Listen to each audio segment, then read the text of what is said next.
Shalom saudara, bagaimana kabarnya? Saya berharap keadaan saudara dalam keadaan sehat. Pada bulan ini kita masih masuk pada pembahasan tentang freedom. Dan minggu ini kita merenungkan tentang eksposisi dari Kejadian 2 ayat 8 sampai dengan ayat yang ke-25. Mari kita membaca secara keseluruhan bagian firman Tuhan ini. Saya akan membacakan untuk saudara sekalian. Selanjutnya, Tuhan Allah membuat taman di Eden di sebelah timur. Disitulah ditempatkannya manusia yang dibentuknya itu. Lalu Tuhan Allah menumbuhkan berbagai-bagai pohon dari bumi yang menarik dan yang baik untuk dimakan buahnya, dan pohon kehidupan di tengah-tengah taman itu, serta pohon pengetahuan tentang yang baik dan yang jahat. Ada suatu sungai mengalir dari Eden untuk membasahi taman itu, dan dari situ sungai itu terbagi menjadi 4 cabang. Yang pertama namanya Pison, yakni yang mengalir mengelilingi seluruh tanah Hawila, tempat emas ada, dan emas dari negeri itu baik. Di sana ada damar bedola dan batu krisopras. Nama sungai yang kedua ialah Gihon, yakni yang mengalir mengelilingi seluruh tanah Kus.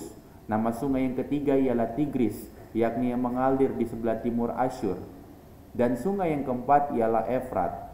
Tuhan Allah mengambil manusia itu dan menempatkannya dalam Taman Eden untuk mengusahakan dan memelihara taman itu. Lalu Tuhan Allah memberi perintah kepada manusia, semua pohon dalam taman ini boleh kau makan buahnya dengan bebas, tetapi pohon pengetahuan tentang yang baik dan yang jahat itu janganlah kau makan buahnya, sebab pada hari engkau memakannya pastilah engkau mati. Tuhan Allah berfirman, tidak baik kalau manusia itu seorang diri saja. Aku akan menjadikan penolong baginya yang sepadan dengan dia. Lalu Tuhan Allah membentuk dari tanah segala binatang hutan dan segala burung di udara, dibawanya lah semuanya kepada manusia itu untuk melihat bagaimana ia menamakannya. Dan seperti nama yang diberikan manusia itu kepada tiap-tiap makhluk yang hidup, demikianlah nanti nama makhluk itu. Manusia itu memberi nama kepada segala ternak, kepada burung-burung di udara, dan kepada segala binatang hutan. Tetapi baginya sendiri ia tidak menjumpai penolong yang sepadan dengan dia. Lalu Tuhan Allah membuat manusia itu tidur nyenyak. Ketika ia tidur, Tuhan Allah mengambil salah satu rusuk daripadanya, lalu menutup tempat itu dengan daging. Dan dari rusuk yang diambil Tuhan Allah dari manusia itu, dibangunnyalah seorang perempuan, lalu dibawanya kepada manusia itu. Lalu berkatalah manusia itu, inilah dia, tulang dari tulangku dan daging dari dagingku. Ia akan dinamai perempuan sebab ia diambil dari laki-laki. Sebab itu seorang laki-laki akan meninggalkan ayahnya dan ibunya dan bersatu dengan istrinya, sehingga keduanya menjadi satu daging. Mereka keduanya telanjang, manusia dan istrinya itu, tetapi mereka tidak merasa malu.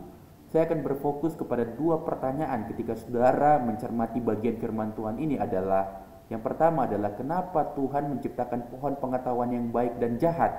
Dan yang kedua adalah kenapa Tuhan menciptakan perempuan penolong yang sepadan bagi laki-laki? Biasanya pertanyaan kedua tidak kita tanyakan karena hal tersebut adalah hal yang membahagiakan. Ketika Adam menerima Hawa, itu adalah sesuatu yang membahagiakan sehingga dia tidak mempertanyakan kehadiran dari Hawa. Tetapi pertanyaan pertama sering kita tanyakan karena berkaitan dengan penderitaan yang kita alami. Sebagai manusia sulit bagi kita untuk menerima penderitaan, tetapi mudah bagi kita untuk menerima kebahagiaan. Perspektif kita terhadap penderitaan langsung dipandang sebagai sesuatu yang negatif. Ketika kita mendengar penderitaan, ketika kita mengalami penderitaan, kita sering kali melihat itu sebagai sesuatu yang negatif. Kita sering kali melihat itu sebagai sesuatu yang buruk. Kita selalu berandai-andai, coba saja Tuhan tidak menciptakan pohon pengetahuan yang baik dan jahat itu, pastilah kita tidak akan jatuh ke dalam berbagai-bagai penderitaan yang saat ini kita alami. Kita berandai-andai kalau seandainya Tuhan tidak menciptakan pohon pengetahuan yang baik dan jahat itu, maka kita akan tetap menikmati surga. Kita akan tetap menikmati kebahagiaan itu. Kita selalu berusaha untuk menghindari hal-hal yang membuat kita tidak nyaman, hal-hal yang membuat kita mengalami hal-hal yang buruk di dalam kehidupan kita. Kita tidak tahu kenapa Tuhan menciptakan pohon pengetahuan yang baik dan jahat itu. Tetapi yang jelas, semua kehendak Tuhan adalah yang terbaik.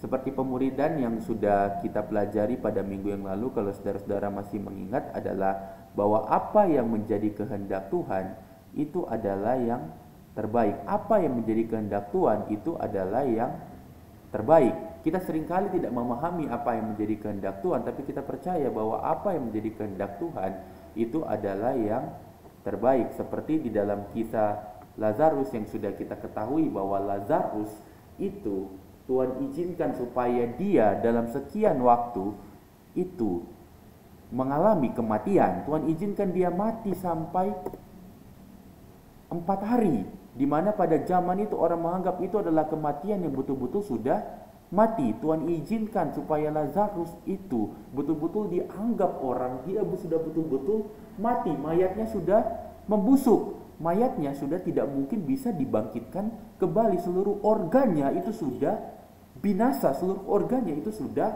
rusak. Nah, tetapi kita melihat bagaimana Tuhan bekerja dengan sangat luar biasa, di mana Tuhan membangkitkan Lazarus walaupun dia sudah betul-betul mati, seluruh organnya sudah tidak berfungsi, tapi berfungsi kembali ketika Yesus membangkitkan dia. Seringkali kita tidak memahami apa yang menjadi kehendak Tuhan, tetapi kita tahu bahwa apa yang menjadi kehendak Tuhan itu adalah yang terbaik. Ketika Tuhan mengizinkan adanya pohon pengetahuan yang baik dan jahat, kita harus melihat bahwa Tuhan selalu punya maksud.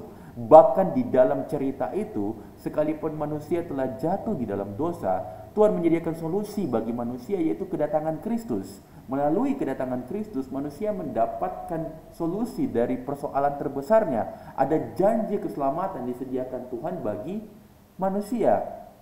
Kita sudah melihat bagian pertama yang membahas tentang pertanyaan pertama. Sekarang kita akan melihat kepada bagian kedua yang membahas pertanyaan kedua. Kita melihat bahwa pertanyaan pertama itu sebenarnya adalah sesuatu yang memberitahu kita bahwa kita tidak mengerti kenapa pohon pengetahuan yang baik dan jahat itu diciptakan. Tetapi kita tahu bahwa Tuhan selalu punya kehendak yang terbaik, dan tujuan dari kehendak Tuhan itu adalah yang terbaik dan mendatangkan kemuliaan bagi Dia. Nah, kalau kita melihat pada pertanyaan yang kedua, saya mengajak kita untuk melihat pada ayat yang ke-18. Tuhan Allah berfirman, "Tidak baik kalau manusia itu seorang diri saja. Aku akan menjadikan seorang penolong baginya yang sepadan dengan dia." Tuhan menyediakan penolong bagi Adam.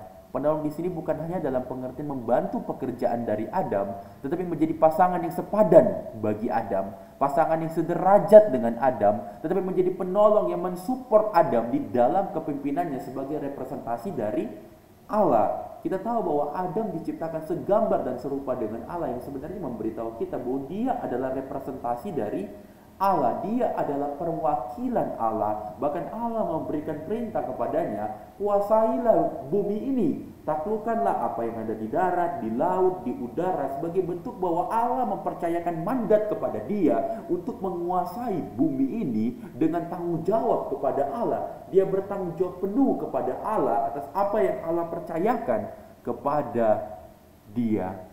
Nah, pasangan yang sederajat dengan Adam ini menjadi pasangan yang mensupport Adam. Dia bukan menggantikan posisi Adam sebagai pimpinan, sebagai kepala, sebagai representasi dari Allah untuk memimpin dunia ini, tapi dia membantu Adam untuk memimpin dunia ini.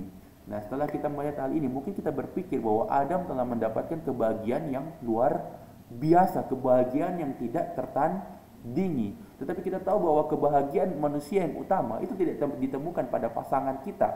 Kebahagiaan kita tidak ditemukan kepada lawan jenis yang kita cintai. Karena di dalam Kejadian 3 kita melihat ketika dosa itu masuk ke dalam dunia, manusia mengalami kebingungan dan penderitaan. Itu berarti bahwa ketika Adam mendapatkan Hawa, maka itu bukanlah kebahagiaan yang paling utama.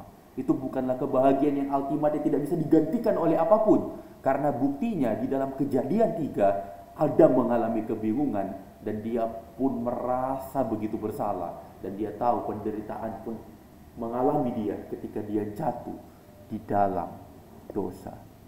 Kebahagiaan yang sesungguhnya hanya ada di dalam Tuhan. Ketika kita hidup sesuai dengan kehendak Tuhan, itu adalah kebahagiaan yang sesungguhnya. Seringkali kita tidak memahami bahwa sebenarnya kebahagiaan yang sesungguhnya itu terletak bukan kepada diri kita sendiri dan bukan kepada orang-orang di sekitar kita, bahkan kepada pasangan kita, tetapi hanya ada di dalam Allah hanya ada di dalam Kristus. Dalam dunia ini banyak orang berpikir bahwa ketika mereka memiliki segala sesuatu, mereka memiliki uang, mereka memiliki harta, mereka memiliki kekuasaan, mereka memiliki pasangan yang ganteng, cantik, keren, maka mereka akan sangat bahagia.